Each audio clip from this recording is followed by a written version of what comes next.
I'm Jon Kallus, and welcome to Fate vs. Futurecast, the new podcast from Fate vs. Future.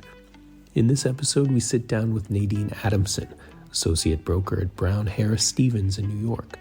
Nadine is a New York real estate expert. Born and raised in Manhattan, she's worked in the industry for over a dozen years and has helped buy and sell some of New York's most unique spaces. New York's residential real estate market is intimidating. It's expensive and competitive and full of all sorts of unusual quirks and elements.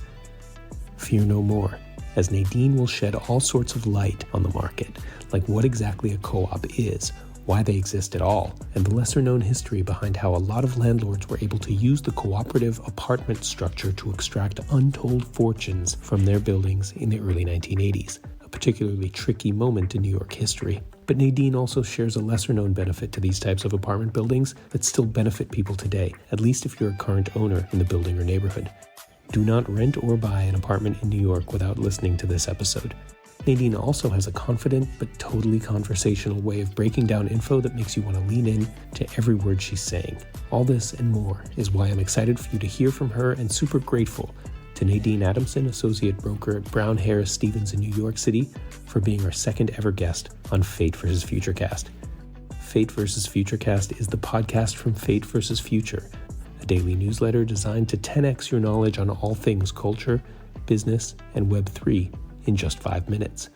We've described it as if CNBC and Condé Nast Traveler had a baby, dressed it in head-to-toe hypebeast, and got The Economist to babysit. We write about business, culture, travel, luxury, technology, fashion, cars, crypto, Web3, and more. And we do it every weekday. Subscribe at 10xsmarter.com. That's 10xsmarter.com. This podcast is an extension of that newsletter. We go deep in conversation with experts as they pull the curtain back on their field, leaving you 10 times smarter about a topic every episode. This episode is everything you always wanted to know about New York City residential real estate, but were afraid to ask. And without further ado, here is Nadine Adamson in conversation with me, Jon Kallus, on Fate vs. Futurecast. Enjoy.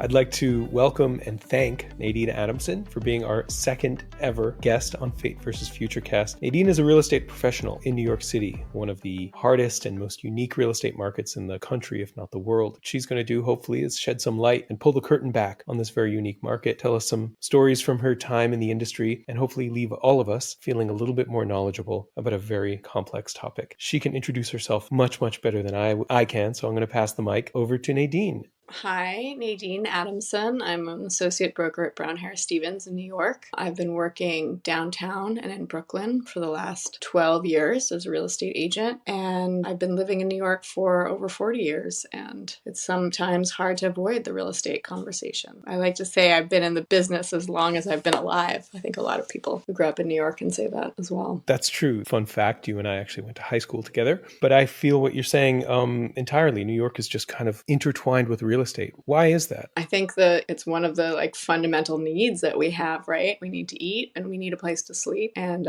New York is a cutthroat town. And so real estate comes up a lot. You know, it's one of the first questions I ask. A lot of people say, what do you do? First question I ask is, where do you live? It's awful, but it just is in New York. It's an oblique way of placing people or of figuring out if you have something in common with someone. Or I wondered if you could give us a top line, like a very, very basic look at how the New York real estate market works, residential real estate market, who the main players are, and just what are some of the things that make it tick?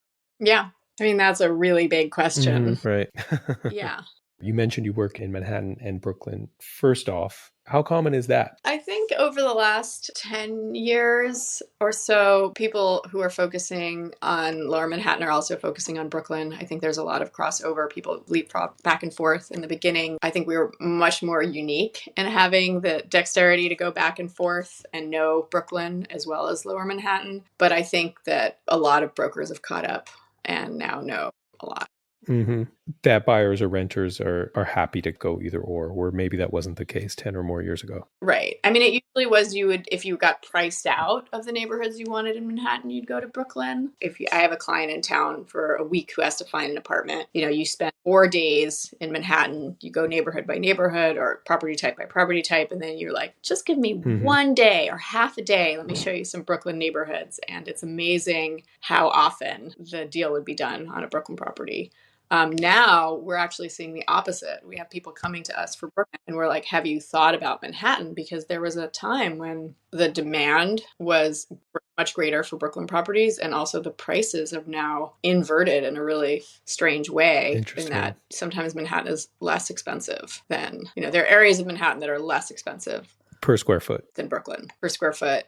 So then, just to continue on this hypothetical, this person that's coming in for a week, they need a place. What is, or do you have an average client? Are they new to the city? Are they moving within the city? Are they coming for work? Are there any similarities? Yeah, there's no average client. Each client is different. Each client has different needs. Each client has a different timeline. Each client has a different level of awareness of the city, the neighborhoods, property types. It's a collaboration with buyers or renters. Sometimes it's a renter that turns into a buyer. Sometimes it's a buyer who gets frustrated and decides that renting is the best option. How common is that? How common is somebody wanting to rent and choosing to buy for whatever reason, or vice versa?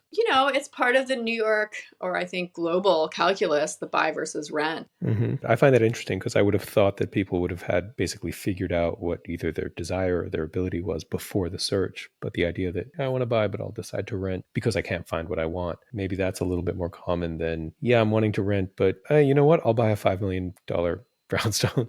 That feels like less of a... At 2.5% or 3%, it was very interesting because by the time you paid a 15% broker's fee on a rental and first and last month in security deposit 2 years ago for a $10,000 apartment, that's a down payment. For a very different apartment, it's a down payment. And New York is so expensive when you're coming from anywhere else. I mean, even when you're coming from New York is so expensive. And the real estate does take up, people say you shouldn't spend more than a third of your income on rent. But New York frequently pay over 50%. Sometimes it's 75%. So 75% of your income on rent, Yeah. Fake it till you make it, right? But it is a confusing market. There's a lot of quirks and a lot of fees that are specific to New York. And there's just a lot of things that don't seem to be elsewhere, like rent control or rent stabilization or things like co-op boards. And it's also super famous for being expensive.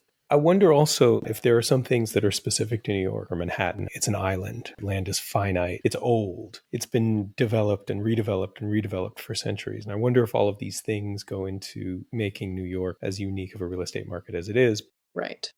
New York City, it's broken down into co-ops and condos, and we can talk about what a cooperative apartment is and why they exist in New York and why anyone would want one. Yeah, but why do they even exist? Like what's the point? There are positives and negatives to co-ops, but New York is expensive. A co-op is a group of owners who basically you own a percentage of a building with a designated space, which is your apartment. You own actually a share of a building and you share your costs for the bigger building. And it's a different ownership structure. But a co-op is actually really great in that you can finance as a building, not just on the unit. So you can finance building improvement projects as a building and not just every unit owner in a condo that has to pay towards it. The actual cooperative company can get a loan to fix things. And then the owners pay their share over time. But that's not something a condo building can do because the condo owners own their actual apartment. You can't really get a loan on the lobby or a common space. Right. So they need to raise money from the individual unit holders for whatever they need, whereas the co-op can go ahead and request a loan as a collective. Right. And that's actually one thing. I mean, I'm getting ahead of myself here, but when you're looking at co-ops, one thing you want to ask is what is the building's mortgage? Because you're buying into debt sometimes in most buildings in New York when you buy a co-op, because it's very common for these buildings to have mortgages. So at some point in the building's history, somebody wanted to, I guess, extract some money and they took a mortgage out on the building, and the mortgage can then exist for decades? Yes, that's actually one of the reasons why co-ops were formed. Let's say you owned a building with a bunch of rent control tenants in it and you wanted to get money out of it. You could turn the building co-op, take a loan on the co-op. And then if there are any vacant units, you could sell those at fair market. You would keep ownership of the rent controlled or rent stabilized units. You and I lived through this. I think there was a wave of this, right, in the late 80s, early 90s. Early 80s. Early 80s. And I just want to make sure that we understand it. So we've got a landlord. Landlord owns a big apartment building, maybe multiple, but that apartment building is rental units. They have this asset that is obviously generating income through rent of the apartments, but maybe they want a lot more money, like say what the building is worth for anything that they would want. They want to buy another building, they want to enjoy a dividend, whatever. That was what was behind converting these rental apartments into co-ops. Is that right? Right. Yes. And that wave, I guess one group or one company or one person starts doing this and it's successful, and then other people do it, and then other people do it. And then right. Well, you kick out someone who has a rent controlled apartment, or you're not supposed to, right? Or protected. You can't sell it as a vacant unit. But if you have, let's say, a building with 8 units and you have 4 vacancies and 4 rent controlled or rent stabilized people, you can convert the building. You can sell off pieces. You can sell off those 4 empty apartments at market rate, and you can retain A, control, because you're the sponsor, and B, you're retaining these other units until they move out, or until or you keep them just as a rental investment. But getting money out of the building at that moment is pretty attractive to a lot of owners. Now, the kind of sneaky thing that a lot of these sponsors did is that they took a mortgage on the building, on the whole building. You would think that was to renovate the building and reinvest it in the building. But the truth of the matter is a lot of these owners, original sponsors, took out as huge of a loan as they could, sold off 4 units that then would have to pay that money back eventually, sold as many units as they could at market rate, and pocketed the money. Because there was no obligation in this mortgage to do anything with it at all. And you as a buyer of a co-op, that is one of the due diligence questions that you ask is, what is the underlying mortgage of the building? What are the terms of that loan?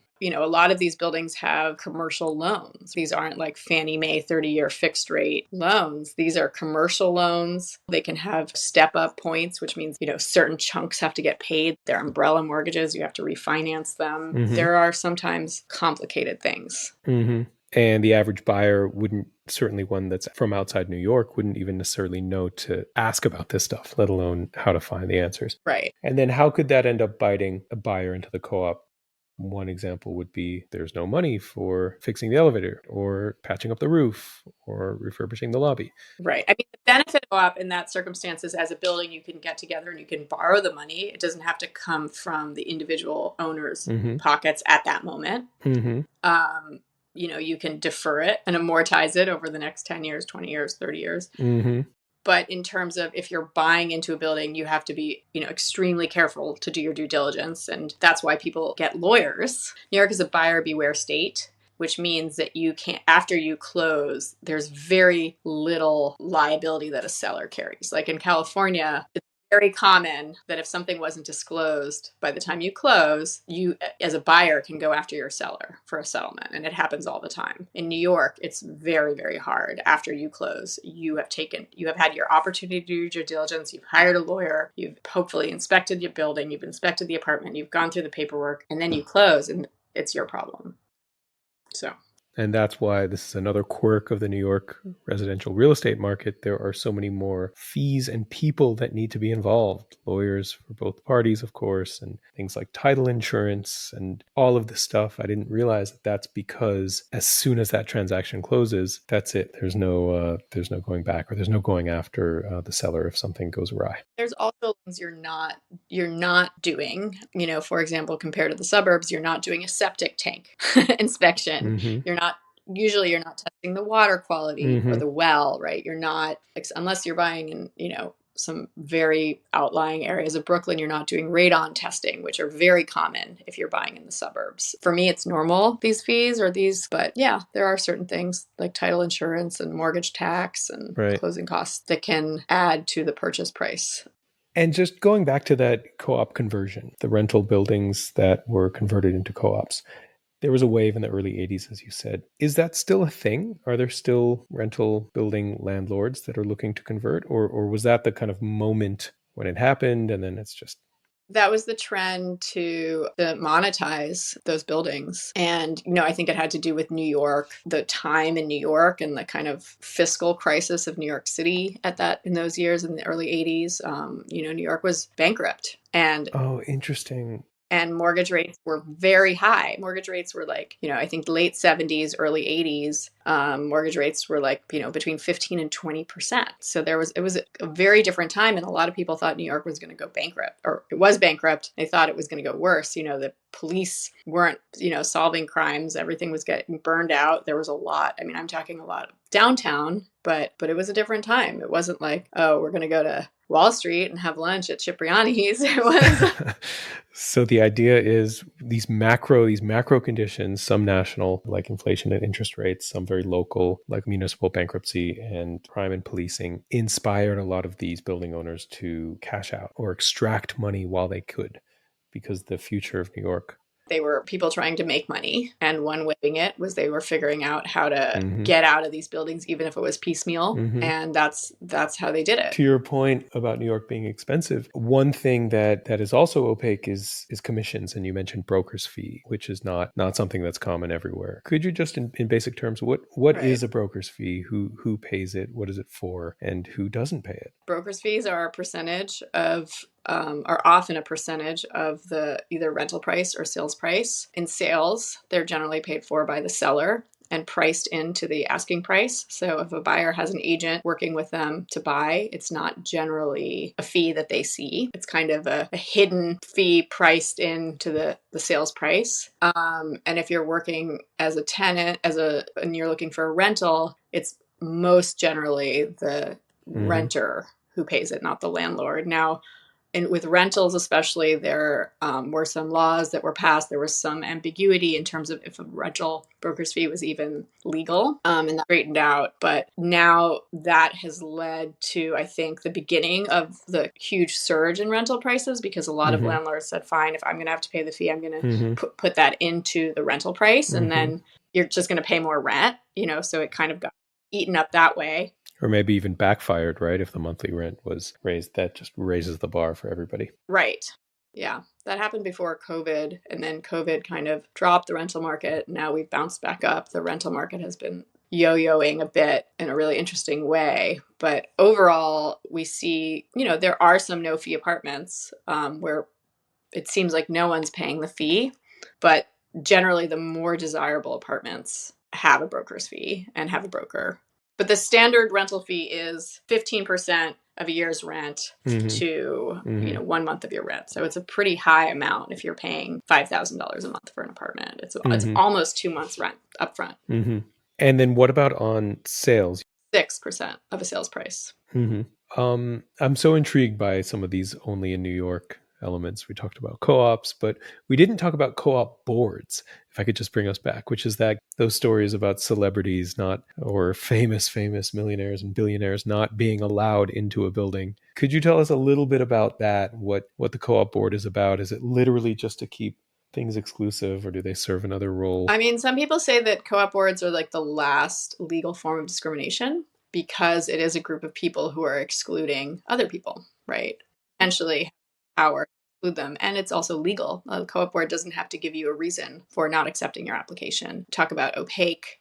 You show all your financials. I mean, that's your co-op board package, where you're basically providing not just your driver's license and your tax returns. You have to get recommendation letters from people who also live in co-ops. And as a broker, we know there are certain boards that are very tough, and there are certain boards that are very relaxed. But there's oftentimes you can't buy as a foreigner. You can't buy unless you're highly gainfully employed, no self-employed people, no students, no parents can't give you the money. You have to show that you can afford it yourself. But, these co-op board packages are, they sometimes run thousands of pages long. Really? In terms of information. Yes. And have you ever heard of any legal challenges, to your point before? Does that ever come up? I heard of legal challenges, but they're not frequently successful. Co-op board members are generally astute in the subtle brush off. And there's always something pick at and say it just wasn't, they don't have to give a reason, right? But they can say we weren't impressed with the financials. A co-op board can reject you because they don't like the sales price of a unit trading. Right. And that's actually one of the flip side of that is that's one of the positives of being in a co-op, in that your sales price can be protected. Like during the financial crisis in 2008, 2009, the New York City sales price, median sales price did not drop as much because so many units in New York City are co-ops, and the co-op boards just didn't approve the sales. And so they forced people to wait, and it protected their own value. Wow, because of course that would have an effect on everybody else's. Right. I'm so, intrigued by everything you're saying. You just mentioned the financial crisis, but you also mentioned earlier COVID. Could you talk a little bit about that? What was that like, both as a broker and as a New York City resident, that first wave of COVID? Did the city really empty out? Were there moving trucks on every street like you saw in the news? What was it like, personally and professionally?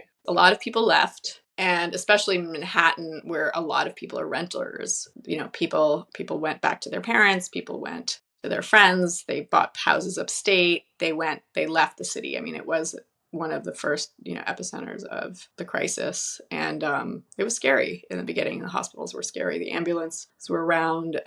And it's interesting. Manhattan really emptied out. People, even if they were there, you didn't see them because people were staying in their apartments. In Brooklyn, people had a little bit more space in general, in terms of, the brownstone neighborhoods where we sell, in the townhouses. And the market actually went up. People, after the initial first month or two, there were a lot of people who were trying to leave Manhattan as quickly as they could to get a townhouse, because they liked the privacy of the townhouse and kind of only having one unit in a building and your control over your surroundings and your airflow, let's say. But they also liked having a backyard. They liked 4 floors or 3 floors of space everyone could have their own Zoom office or their own place to go. Right. So, but in terms of, was New York empty? Right. Yes. It was very strange when the offices shut down and you realized how many people are in the streets or not in the streets because they weren't going to work. And I think I still see it. I still see that in Manhattan today, in terms of, you go to Midtown, you go to, Wall Street. It's the crush of people is not there. Right. And then what about rents? You mentioned a yo-yo of rents and like some just really strange phenomenon. Did they crater and then bounce back really quickly? Everybody let their leases expire and they left. We had deals happening where, the seller had left the country and weren't allowed back into the country and had to move out or sell their units without ever coming back, and there were discussions about art, and there were discussions about, how to pack someone's stuff because they left without even packing. There was definitely a moment where there were a lot of empty apartments, and landlords were dropping the rent as much as they had to get people to move in. And there were people who could never have afforded to live in Manhattan. Wow. Who moved. And what used to be a $4,500 apartment was suddenly a $2,500 apartment. Those stories we're also hearing now as those leases are expiring after a year. You're now hearing all these people outraged that their rents are going up 30, 40, 50%, 100%. And, there is some nuance to that because those were artificially depressed rents in an emergency in New York, and now they're getting back to normal. Right. And to your point about 100%, does that would imply that rents are even higher than they were in, say, January 2020? Is that what you're observing? Yes, I am observing that now. I was a little bit skeptical of all these reports of people's rent jumping up and people complaining about how their renewal rates were high. But when you actually look at the numbers, there is now a history of the rental market. When you can see things advertised on Street Easy, what was the last asking price rental, you can start to see prices are going now even above what they were in January of 2020, 10, 20%. But, again, it depends on, what property, what neighborhoods, what's going on. I think certain neighborhoods are still, are not getting as much rental jumps as other neighborhoods. Right. Going back to the only in New York things, there's something called air rights. I wonder if you could just explain that to us. And then I wonder if you have any firsthand experience. Do you ever work with developers, for example, really, really early, maybe even before they've built a building? And if so, what's that like? We work with developers as buyers and also advising them. Sometimes people bring us in to say, what's the best use of this property? Or, what would you do? Can you give us numbers? Use in terms of rental versus sales, condo versus rental apartment? Rental scale? Do we build up to the maximum that we can? There are restrictions in many areas of New York in terms of how much you can build.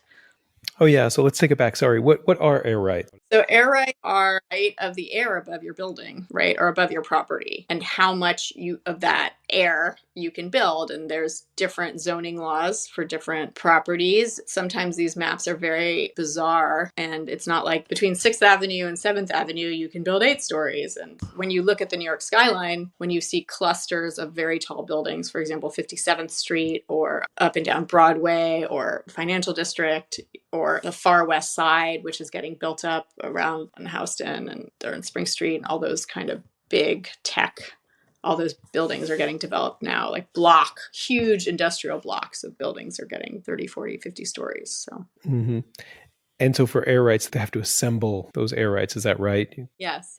But basically what you do is you figure out how much you can build on your house. And if your neighbor is not going to build, or there's a small building next door, you can theoretically buy the air rights from that neighbor and stack it on top. And usually you can only buy the adjacent building. So you can't buy the air rights from the building down, 3 blocks away. They're not like credits that you can trade. If you are one small building that can buy 5 stories and your neighbor is a 2-story building, you can get those 3 stories. And then you can go to the building next to that and buy their 3 stories that are also not being utilized and stack it on top. But there's a lot of nuance in the Department of Buildings, New York City DOB, about what is the maximum height restriction, what counts as what counts as a building versus what is mechanicals. You can usually get another floor on top as a bulkhead for your staircase, which is the little hallway that goes with your staircase. Right. There's just a lot of, I don't want to say cheating, but there's a lot of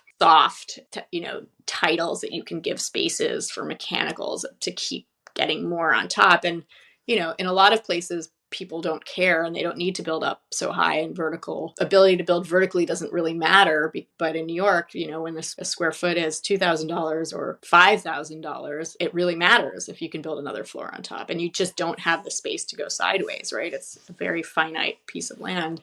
So there's two things that you mentioned that I just want to make sure to come back to, because both of them are interesting. You mentioned 57th Street, and there's a couple of buildings that are just very, very famously kind of tall, skinny, and leaking. You hear a lot of, or you've read a lot about build quality. Well, everything leaks. Everything leaks. It's not just the new super tall, skinny towers. It's also the really cute historic brownstones in the West Village, and the kind of nondescript 1960s condo buildings on 2nd Avenue. If you're not on the top floor, your upstairs neighbor might have like a bathtub problem, or you might have someone who comes home and is very forgetful and leaves the sink on. Right.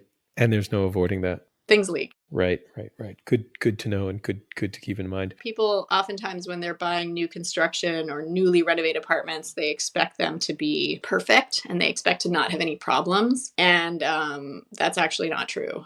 A lot of the new construction building, depending who built it and how much care was taken into building it and the quality of the workmanship, there are often problems. And a lot of times at the new construction, no one has lived there before, and the problems have not been discovered yet. In a building that has been used for 5 years, a lot of the problems have come out. If there are leaks, if there's design defects with the engineering, where when it's windy, the elevators don't work. That's happening in a building in Tribeca that we've all been following, and there's 3 elevators and they don't work. And you've got a 60-story building, right? 60. So it's pretty serious. And when the wind is over like 30 miles per hour, you can't use the elevators because the building sways in the wind. There are lots of issues. And that you wouldn't expect, right? That a property inspection testing the appliances and the outlets and the windows opening and closing won't tell you. Right.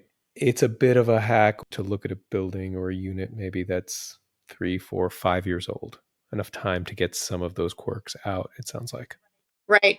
Those things have now been documented. People have complained about them enough that they're now documented in your building's minutes. I'm also intrigued by the hypothetical that you were talking about before. So a developer has maybe a plot, maybe an existing building, and they'll come to you or your colleagues for advice on how to structure it, how many units, whether it should be a rental or a condo. Is that right? Yeah. What are some of the considerations? What are some of the things that they will ask or that you will talk about or look at? This is it's the same part of our job in terms of getting to know each client and figuring out what their needs are and what their desires are, how much money they have to really spend on a project, what resources they have in terms of construction, and what their timeline is, what their expectations are for profit. Every person has a different kind of investment plan.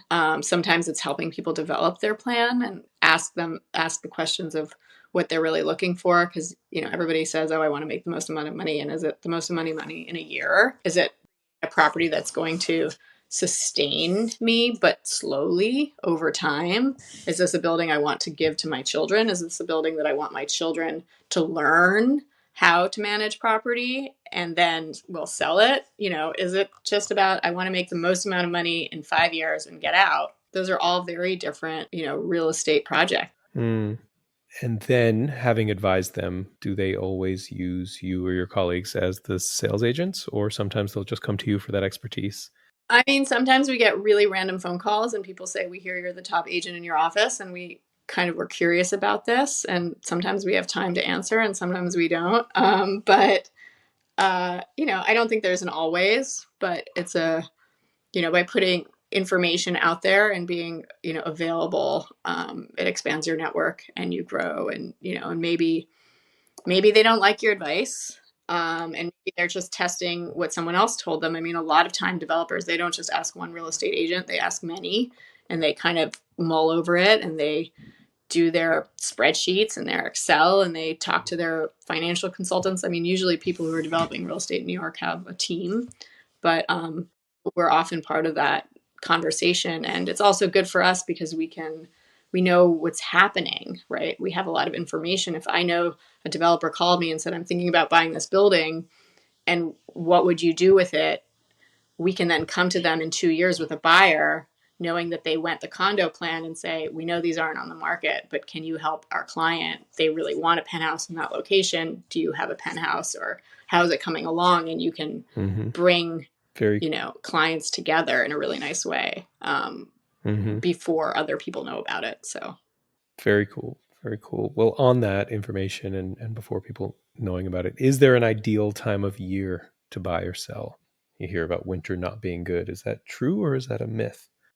No, I would say that when the real estate market was less automated and less computer driven or internet driven, the spring market was traditionally when people would fill their window boxes with flowers and trees were blooming and people would be happy in the spring to come out. And traditionally, in New York for the larger apartments, people were looking to get settled before September. There's this kind of traditional, I think it's an American thing. It's like a full countrywide kind of thing. The spring, I can say that I have to force myself to take time off because the phone is always ringing in New York. Right. Okay. That makes sense. There's just so much volume, so much activity. It used to be seasonal, but this availability of information and it's just 365 now. Well, you've touched on something else that I really was curious about, which is the role of tech and how technology has changed the field or your specific business since you started. One, it sounds like the availability of information, just like you said. How else? You mentioned Street Easy before. As brokers, I was trained by someone who had been a broker for 30, 40 years before me. And the way she used to get clients and find them apartments was really by hitting the pavement and talking to doormen. And she would find out from doormen who was moving, or she would bribe them with coffee, and she would go on a bike and she would talk to people, and by establishing relationships with the doorman, that's how she started her business. And you used to write the listings on a card, and that card would be filed in a little index card file drawer, and when you were looking for apartments on the Upper West Side, you would go into the drawer and there's where the apartments were, or you would, as a broker. I remember getting my first apartment in the Village Voice. Do you remember that? Did you get an apartment in the Village Voice?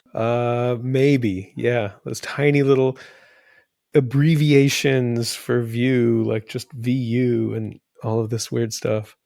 the newspaper, the Sunday paper was where all the real estate listings came out. And then you would call all the brokers and they would show you what they had. And the invention of the internet has definitely changed that. Now it's less about finding the place and more about knowing, having information about the buildings, having information about specific apartments, relationships with the other brokers, being able to get information about those particular apartments, the kind of landscape of the sale, and if there's a lot of interest. And it's strange in that I've become less of a search engine and more valuable in some ways, because my relationships with the brokers and my relationship with clients and mortgage brokers and all, bringing the deal together, I do more in a way, and that is where I bring value, or where I earn my commission, I think.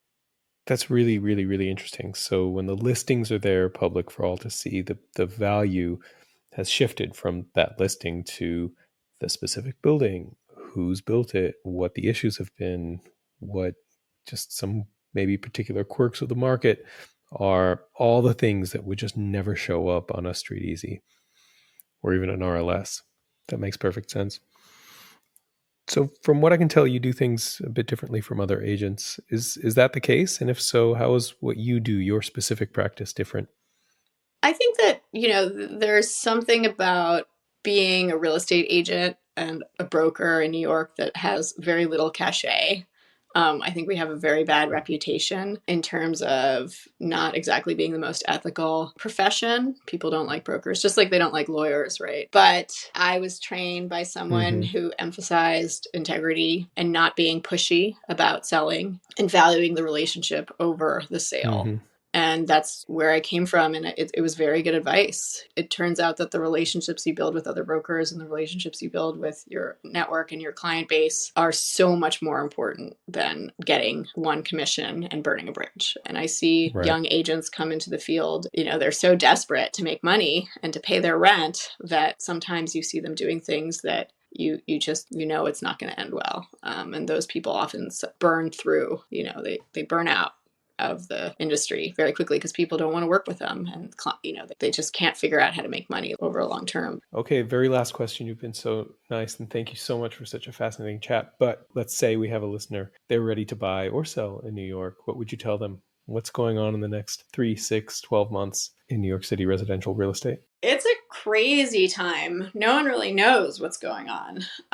We've had a COVID, which was a pretty significant shock to the system. And then we also had very, very low mortgage rates for the last several years, which really made the buying, it accelerated the buying, especially in the last year. Everyone knew rates were going to go up. It was obvious. It was signposted. And so there was a lot of activity.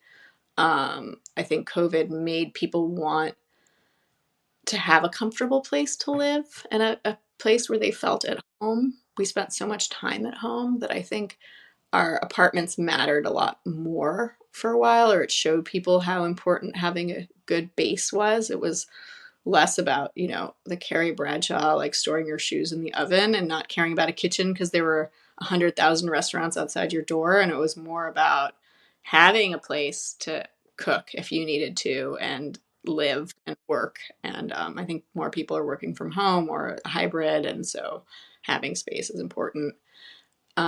So people were buying and rates were super low and prices went up. And now between the stock market reverberations of the last 2-3 months and the rate increases, which have been pretty significant, there's definitely people are looking around wondering what's next, right? What are we going to stall? Are we going to sputter? Are we going to go sideways?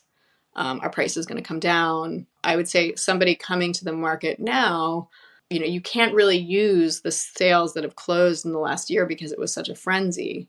So it might be a little bit about educating yourself, might be about waiting and seeing. There's still deals being made at the right prices and there's still buyers out there. It's just not as frenzied because I think the rate increases, which, if you talk to anyone about real estate today, they'll talk about the interest rates and how crazy high they are at 5% or 5.5%. And the truth is that's not a high interest rate. Like I bought my first apartment in 2000, it was 8.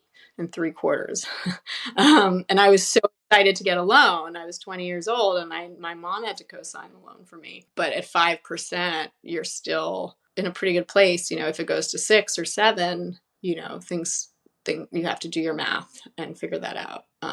Right. But and of course, we were talking about the late 70s, early 80s when it was double digit. Right. And, and when you look at the rental market, there are lines outside of most apartments that are coming up for rent in New York these days because so many people came back at once. I've heard that this really are 2 or 3 graduating classes coming back to New York at once in terms of people graduating from college. They didn't come to New York for their jobs. They went home more often than not. And so they're all coming to New York at once. There are a lot of jobs out there. There's a lot of tech jobs in New York right now. Right.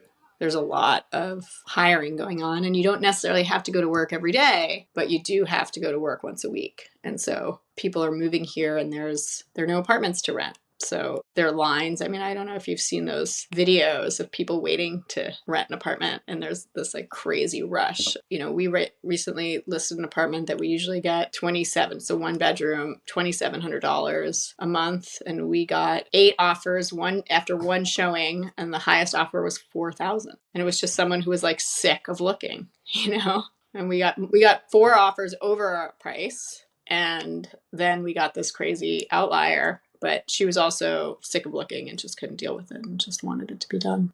And because it takes so long to build and assemble air rights, like you were saying, and decide if it's going to be a rental or a condo, it's not like supply is something that you can just turn on. It obviously takes years, if not decades.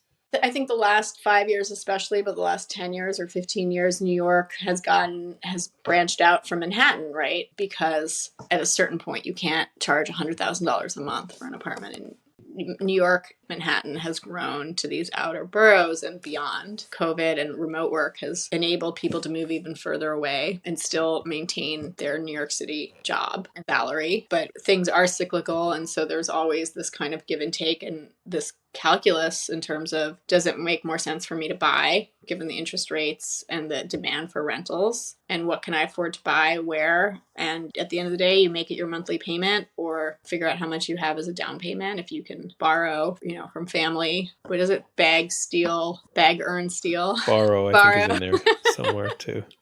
I think earn is the one that's actually not out. Yeah. Part of right. that.